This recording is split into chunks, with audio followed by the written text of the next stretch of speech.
ES கல்வியியல் கல்லூரியில் ஆண்டு விழா கொண்டாடப்பட்டது. விழுப்புரம் ES கல்வியியல் கல்லூரியில் ஆண்டு விழா மற்றும் பிரிவு உபசரிப்பு விழா நடைபெற்றது. விழாவிற்கு ES கல்வி குழுமத்தின் தலைவர் செல்வமணி தலைமை தாங்கினார். கல்லூரி முதல்வர் முனைவர் செந்தில் முருகன் அனைவரையும் வரவேற்றார்.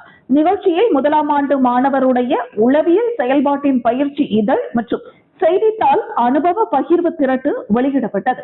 சிறப்பு அழைப்பாளராக சென்னை பெரும்பாக்கம் அரசு கலை மற்றும் அறிவியல் கல்லூரி இயற்பியல் துறை துணை பேராசிரியர் முனைவர் வினோத், பாண்டிச்சேரி TSC தலைமை ஆசிரியர் அரவிந்தர் ராஜா, காவணிப்பாக்கம் ஊராட்சி ஒன்றிய நடுநிலைப்பள்ளி ஆசிரியர் சங்கீதா கலந்து கொண்டு சிறப்புரையாற்றினர். பல்வேறு போட்டிகளில் சிறந்து விளங்கிய மாணவர்களுக்கு பரிசுகள் மற்றும் சான்றிதழ் வழங்கப்பட்டன. மாணவர்களின் கலை நிகழ்ச்சி நடைபெற்றது. தொடர்ந்து முதலாம் ஆண்டு மாணவர்கள் கல்லூரி முடித்து செல்லும் மாணவர்களுக்கு புத்தகம் வழங்கி வாழ்த்து தெரிவித்தனர். நிகழ்ச்சியில் கல்லூரி துணை பேராசிரியர் மற்றும் மாணவர்கள் கலந்து கொண்டனர்.